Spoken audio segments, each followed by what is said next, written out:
সদস্য এখন এই কাজের সাথে জড়িত আছে।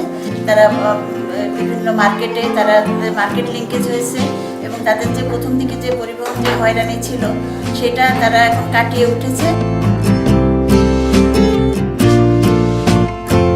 বাংলাদেশের বিভিন্ন জায়গায় এটা এখন তারা বাজারজাতকরণ করতে পারছে এবং দ্রব্যের মূল্যও তারা ভালোভাবে পাচ্ছে, আগের থেকে অনেক বেশি পাচ্ছে এবং এটা বাংলাদেশের একটা সাকসেসফুল প্রোগ্রাম বলে আমরা মনে করি।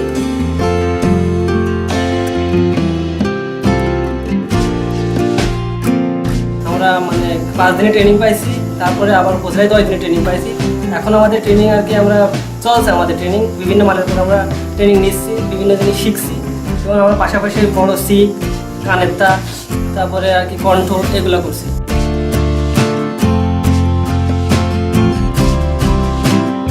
আমরা আগে ছোটো ছোটো দুল করতাম, সেখানে দুল করে আমাদের কাছে আর্থিকভাবে একেবারেই কম পয়সা হতো, যেমন 1 থেকে 150 টাকা ইনকাম হতো। তারপরে আমরা শিশুমূল্য ফাউন্ডেশনে প্রশিক্ষণপ্রাপ্ত হয়ে আমরা বিভিন্ন বড় বড় নেকলেস, সীতাহার, মানতাসা, আংটি এই ধরনের মাল করি।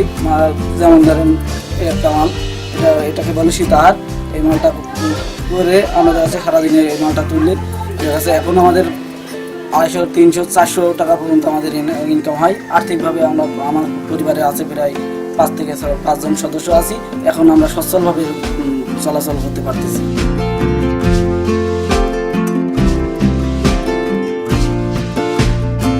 গত 5 বছর ধরে আমি কাজ করছি।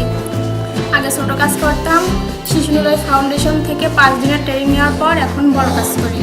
আমার লেখাপড়ার খরচ আমি নিজে বহন করতে পারি, এছাড়া আমার যাবতীয় খরচ আমি বহন করি। আমার পরিবার থেকে কোনো হেল্পের প্রয়োজন হয় না। আগের থেকে আপনার এখনকার মালের রং, তারপর ডিজাইন বেশ আধুনিকতা এবং কালারের রংটা বেশ স্থায়ী। তো সব মিলাই আগের থেকে এখনকার মালের ডিমান্ডটা বেশ কাস্টমারের কাছে অনেক সুইটেবল।